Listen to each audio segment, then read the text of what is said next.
Oh, good morning, good afternoon, or good evening, depending on when this finds you. This is not going to be long at all. I just wanted to talk a little bit about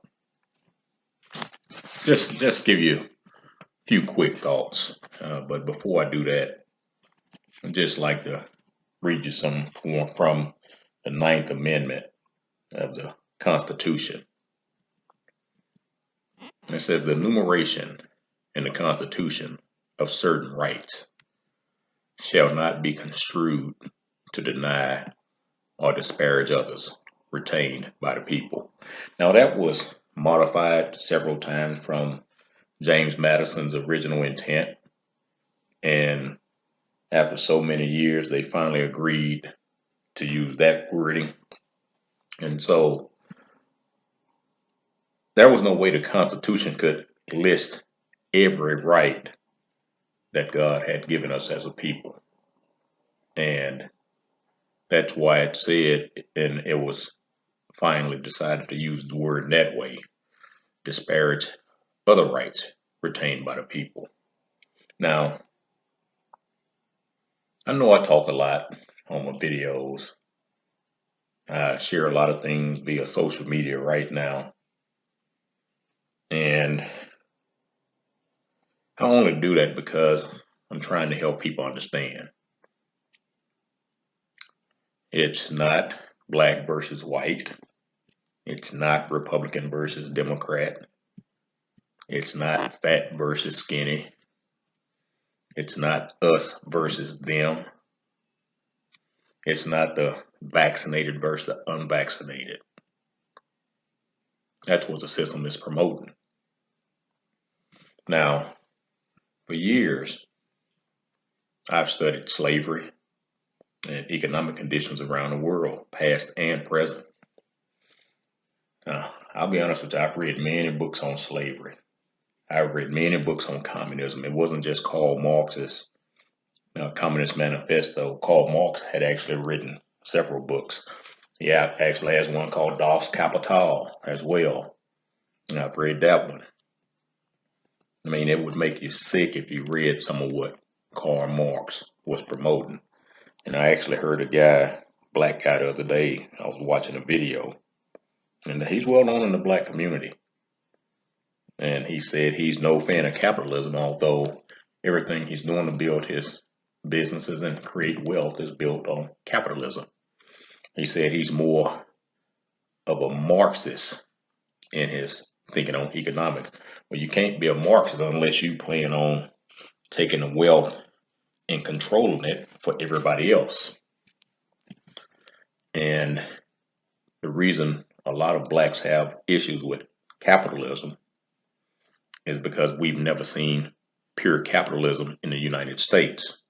We've always seen a hybridized form of economics in the United States. Slavery wasn't built on capitalism purely. If you look at the whole situation surrounding slavery, it was built on socialism, fascism, anarchism, and communism. Those were all intermingled into one. You can even say feudalism. I've studied economic systems. And in all those systems, with the exception of capitalism, you have a small controlling group, and that's what we have in the United States, and that's what we've always had in the United States. We've always had a small controlling group. Nothing has changed since the formation of this country. That's what this country was founded on. Even the founding fathers were not capitalists. They wanted control too, and they had it. If that was the case, they wouldn't have owned slaves. Not all of them, but they wouldn't own slaves. So they were participants in the hybridized economic system in this country. So we've never had pure capitalism in this country because pure capitalism says I'm going to open the door for everybody. I'm going to give everybody the same opportunity. Everybody's going to have a chance to earn at the rate that they deem best for them. But this hybrid system that we've been in forever has never opened that door for everybody the same way. So I've read many books on all of those economic systems. And you've heard me mention before that my economics teacher in high school with her PhD didn't seem to favor me too much. There were only 12 of us in the class because we were considered the smart kids. And all my classmates always felt like Myron was the dummy of the smart kids. But what my classmates and what my economics teacher with her PhD didn't know was that was a library, Houston Public Library, about 2 blocks away from my high school. And I would go to that library on a regular basis and check out books. And back then, you didn't have access to the internet and all the things that we do now. And they would tell you what library had the book in a different part of the city if they didn't have it. Because back then they wouldn't even order the book and have it sent to that library for you. So I would get on the city bus and I would go to that library to get those books. And so I was getting a different perspective than what was being taught in the classroom. I mentioned about my professor at the University of Houston. I still remember his name. He was a foreigner, but I can still pronounce his name perfectly because he failed me. And he called me to his class midway through the semester after you couldn't drop the class anymore and said, "Mr. Jones, I'm going to fail you this semester." And I said, what are you talking about? I said, "I'm not failing your class." He said, "But you're going to fail my class." I said, "Why am I going to fail your class?" He said, "Because I don't like you challenging me."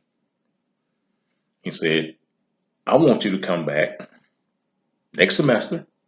He said, "And I want you to do what's on my syllabus, and I don't want you to say a word." And I said, "Well, I was thinking in my mind, I'll just take another professor." And he said, "And I'm going to go down and make sure you can't sign up for another economics professor." And so, at that point, I'm 18, 19 years old. I didn't know who to go see about that. I don't remember exactly how old I was, but it was early on in my college career. And so why were the teachers and professors who were supposed to be helping us think trying to suppress our thoughts? It's because they've been indoctrinated into the system. But as I was stating, I've read many books on slavery. I've read them from white perspectives. I've read it from black perspectives. I've read it from Chinese perspective. And for me, when I read them, I wasn't looking for the aspect that most people look for, especially black people. Most black people are looking to see how brutal our ancestors were treated. They're looking to see how evil these slave masters were, how barbaric these slave masters were. I was never looking for that. We already know there were wicked people doing this. We already know there were evil people doing it. We already know our ancestors were treated brutally. I wasn't looking for that. I wasn't interested in how the slaves were treated, although that was important. I was more interested in the slave master's thought process so that if the situation ever occurred again during my lifetime, I would be able to recognize it early on and warn others. All I'm doing right now with my videos, all I'm doing on social media is sounding an alarm. That's all I'm doing. Because the things that are being promoted right now and the things that are being said right now are exact mirror images of the thought processes I've already studied about slave masters. Trust me, folks, I'm telling you, if you want a real good education, I'll just, I've already mentioned Karl Marx books, but you don't even have to go that far because Karl Marx gets into some stuff. He gets into the religious aspect and economic aspect and control aspect, so that's a little bit more than I think you need to read. If you really want a real good education on what we're living right now, there's a book by a guy named Henry Rickson, Wrixon, Henry Rickson. And the title of it is called A Pattern Nation. Henry Rickson was out of Europe over there. The Pattern Nation. And he's telling you what these people were trying to do. And I believe Henry Rickson wrote that book in 1907. And then there's another book. I'm only going to give you 2 books outside of those I mentioned of Karl Marx. And the other book is by a guy named George Fitzhugh. Fitzhughh. And I know I said some time back I was going to stop giving you names of books because I've seen a lot of times when people say, "Well, where did you get that from?" They really don't care where you got it from. All they want to do is know where you got it from so they can try to debunk it. But hey, folks, playtime is over. But that book by George Fitzhugh is called Sociology for the South, for the Slave. Um, I think that's the title. Sociology for the South. If you can't, if you don't see anything else, George Fitzhugh, Sociology for the South. It's a subtopic on that. And in that book, George Fitzhugh actually says the slaves are happiest when they have somebody to take care of them. What are we seeing right now? The slaves are happy when they have somebody else controlling and dictating what they can do with their life, their wages, their family, their kids, in their old age. He said they don't, as a slave master, you have to take care of all that. As a slave, it's already taken care of for you. Folks, what do you think you're looking at right now? And the even sadder thing is that right now, the same people who ran the slave trade back then are the same people working very hard to implement a new slave trade. That when they tell you new world order, when they tell you new normal, that's what they mean. They're going back to old orders. They're going back to old normals. The old order and the old normal was slavery. But see, it sounds real good when we say new world order or new normal. The old normal was gone. Old world order is outdated. Another term they use for that is globalism. See, but you don't even think about that because your mind is so wrapped up in all this other stuff. All I'm trying to get you to do is wake up and do your own research. I'm not bragging by any means. I've probably read more books in the last 6 months than most people have read in the last 10 years. I've been that way for over 20 years. I was asked one time, what do you do for fun? And I said, I read books. I said, well, you played football. You're an athlete. You're a former athlete. You don't watch football on Sundays. I said, I don't have time for that stuff. That stuff that doesn't. I need stuff that's gonna keep my mind occupied. Need stuff that's gonna make me think. Football is mindless. Now when you're playing, you have to think. But when you're watching, you're not thinking. You're just watching something. Watching somebody occupy your time and your mind. And so when that question was asked of me, I was with several former co-workers. Hadn't seen them in over 20 years. And when I said that, they kept trying to pry. You don't watch baseball, basketball, nothing. Now, I will watch track. And, because each race is a pretty quick, short burst. But I'm not going to sit there and watch something 2 to 3 hours with a whole bunch of advertisements. Most of them talking about pharmaceuticals and all the side effects. But these folks are getting ready to create slavery all over again. I've read a book years ago, and I'm not going to give you the title of the book. Well, yes, I will. Taking America Back by Joseph Farrell.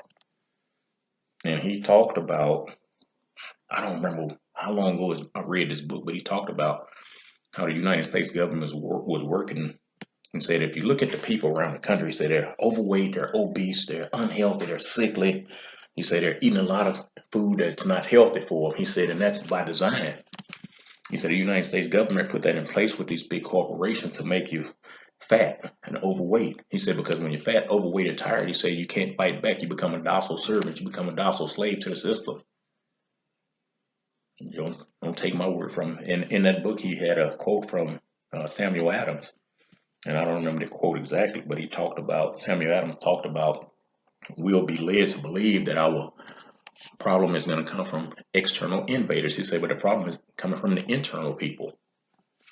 And, with all the stuff going on, they throw the Taliban up. And so, that's external. They had to do that around the anniversary of 9/11. They told you that was external. All that stuff is internal. But I'm not here to talk about that. I'm just talking about this slavery that they're trying to do. So others are captivated by their sports and their television shows. I read. You heard me on the last video say I love books. I just have a thirst for knowledge. When I was in the kindergarten, I was walking home. I went to a school called Alcott Elementary. It's still up today. And one day told my wife, I said, I'm going to take you by where I went to school. I said, then I'm going to drive you to the house we used to live in. And when I drove her that route, she said, your mother need to be whooped. But in between, about halfway between school and home, there was a Kmart. I don't even know if there are any Kmarts around in this country anymore, but that was a Kmart. And one day I was walking home, Kmart was right next to a church, and I would turn by the church and the Kmart because that was, even back then, I did have a pretty good mind. I said, well, it'd be a lot easier for me to walk to places where I know there are a lot of people can see me versus walking down all of these back streets. And so instead of going down the street, once I got to Kmart, I would turn and go through Kmart, and there was a post office there. Jones High School was there, so I would go that way. And one day as I was walking home, there was a big old bus, looked like the mobile homes sitting in the parking lot of Kmart. And then this sign on it said bookmobile. And I said, well, I wonder what that is. So I went in. And I didn't go home and ask my mother first if it was okay to go in the bookmobile. I just went in. And then the adults inside the bookmobile explained to me what it was. And so I would stop in after school at the Kmart parking lot and I would check out books. And when I finished, I'd take them back and check out more. And so I checked out 3 books my very first day. And since that time, I've been an active reader. I set a goal each year on how many books I'm going to read. And I check myself at the end of each week to see if I'm on schedule or if I'm behind schedule. If I'm ahead, I don't slow down and rest on my rear end. I keep up the current pace. If I'm behind, I said, okay, I need to up it. I usually have a goal of a book a week. And I got to a point where I figured that wasn't enough. So I normally read about 3 books simultaneously every week. And they're all on different subject matter because I know I need help. And, I need help on my life as a man. I need help as a husband. I need help on how to run my business. I need help on how to fix my thought process. Yeah, I still need help on my thought process. I need to learn about what's happening with current events. I need to learn about what's happened historically. I don't read novels. I don't have time for that. I leave that for the people who don't want to read anything interesting and uplifting. See, novels to me is nothing more than soap operas on paper. But, hey, I'm not here to even talk about all that. So, folks, I urge you to put your political differences aside. I urge you to put your vaccination differences aside. I urge you to put your racial differences aside. Because in reality, right now, all of us on the same ship and it's sinking. Have a great day.